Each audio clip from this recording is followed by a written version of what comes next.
بہرحال دنیا ایک بہت بڑے تصادم کی طرف بڑھ رہی ہے. اب میں اس سے اگلی بات جو کہنا چاہتا ہوں اس کے لیے پہلے سے معذرت کروں. خوشخبری میں نے دی ہے تو بدخبری بھی مجھے دی. اس عالمی غلبہ اسلام سے پہلے ابھی امت مسلمہ کی بہت پٹائی ہونی ہے، بہت پٹائی ہونی ہے، بہت پٹائی. یہ میں نہیں کہہ رہا، حضور نے کہا ہے. کتاب الملاحم احادیث کی کتابوں کے آخر میں یہ 4 ابواب جو آتے ہیں جن کو عام طور پر علماء بھی نہیں پڑھتے، اس لیے کہ ان سے کوئی فقہی مسئلہ تو نکلتا نہیں، ان سے کوئی شرعی حکم نہیں نکلتا، وہ تو پیشین گوئیاں ہے. کتاب الفتن کیسے کیسے فتنے اٹھیں گے، کتاب الملاحم کیسی کیسی جنگیں ہوگی، کتاب اشراط الساعہ قیامت کی علامات کیا ہوگی، کتاب و علامات القیامہ یہ کیا ہوں گے.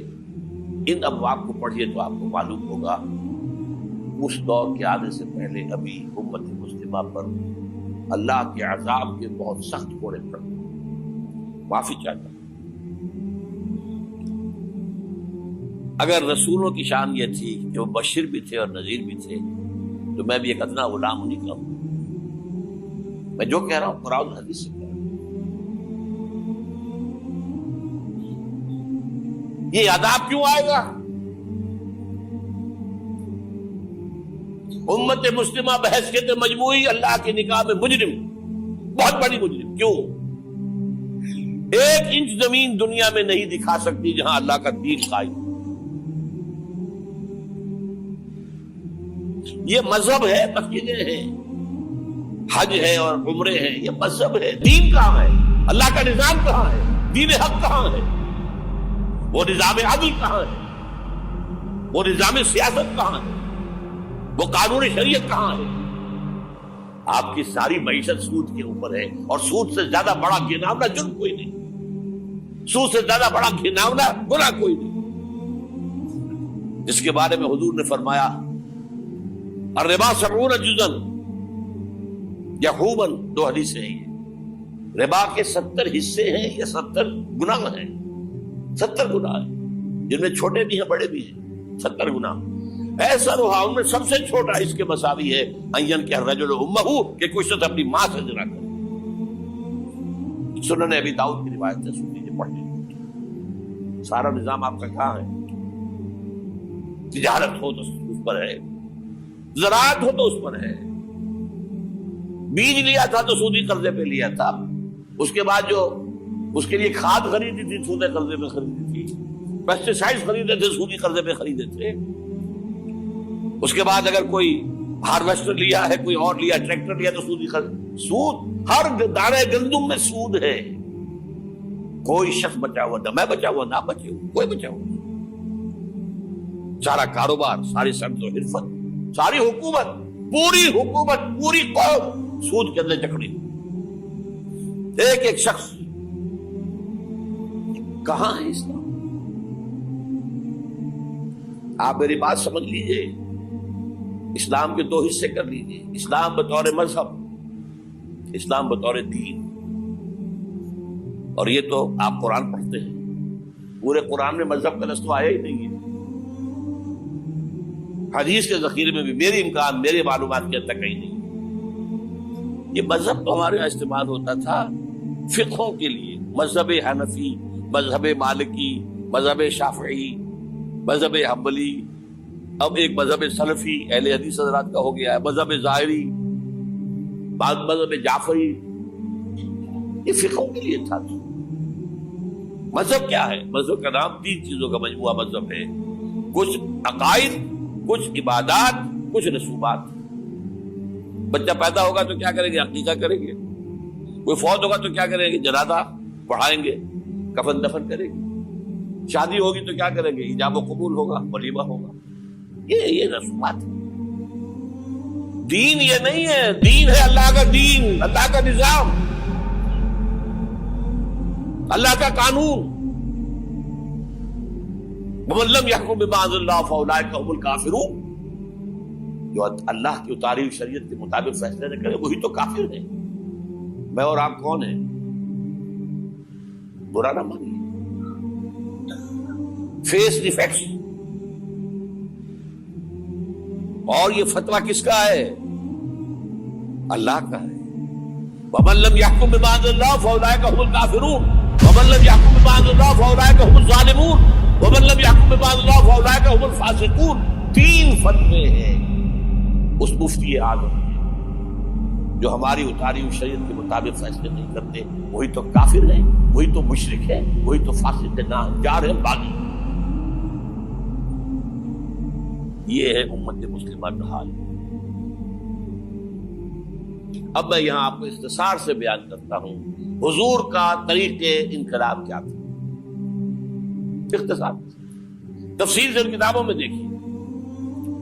نمبر 1, دعوت ایمان بذریعہ قرآن. یتلو علیہم آیاتہ. آج جمعے میں میں نے اسی آیت پر تقریر کی. تلاوت آیات, قرآن پڑھ کے سناؤ, قرآن پڑھ کے سناؤ, قرآن پڑھ کے سناؤ. کہہ دو وہی تو ہے جس نے تم کو پیدا کیا اور تمہارے کان اور آنکھیں اور دل بنائے, مگر تم کم ہی احسان مانتے ہو. کہہ دو کہ وہی ہے جس نے تم کو زمین میں پھیلایا اور اسی کے روبرو تم جمع کیے جاؤ گے. کیا یہ کسی کے پیدا کیے بغیر ہی پیدا ہو گئے, یا یہ اپنے آپ کو خود پیدا کرنے والے ہیں, یا انہوں نے آسمانوں اور زمین کو پیدا کیا ہے؟ نہیں, بلکہ یہ یقین ہی نہیں رکھتے. تو کیا ہم پہلی بار پیدا کر کے تھک گئے؟ نہیں, بلکہ یہ اثر نو پیدا کرنے کے بارے میں شک میں پڑے ہوئے ہیں. اور ہم ہی نے انسان کو پیدا کیا ہے, اور جو خیالات اس کے دل میں گزرتے ہیں ہم ان کو جانتے ہیں, اور ہم تو رگ جان سے بھی زیادہ اس کے قریب ہیں. اور کافر انسان کہتا ہے کہ جب میں مر جاؤں گا تو کیا زندہ کر کے نکالا جاؤں گا؟ کیا ایسا انسان یاد نہیں کرتا کہ ہم نے اس کو پہلے بھی تو پیدا کیا تھا جبکہ وہ کچھ بھی چیز نہ تھا؟ جو تمہارے پروردگار کی قسم ہم ان کو جمع کریں گے اور شیطانوں کو بھی, پھر ان سب کو جہنم کے گرد حاضر کریں گے اور وہ گھٹنوں پر گرے ہوئے ہوں گے.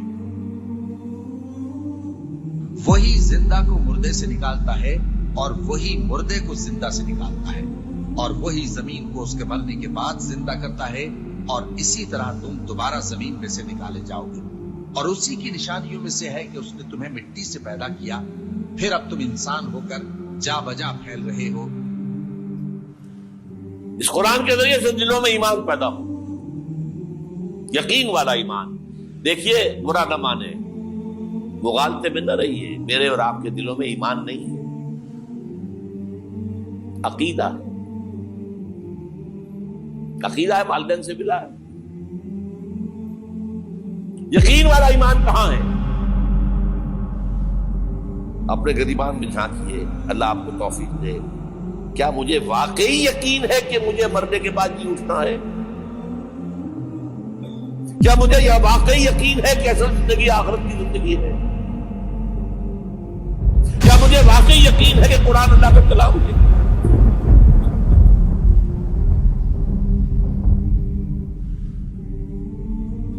طه ما أنزلنا عليك القرآن لتشقى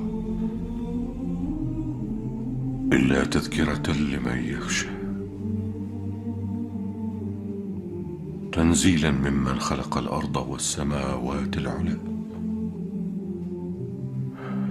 الرحمن على العرش استوى له ما في السماوات وما في الأرض وما بينهما وما تحت الثرى وأن تجهر بالقول فإنه يعلم السر وأخفى الله لا إله إلا هو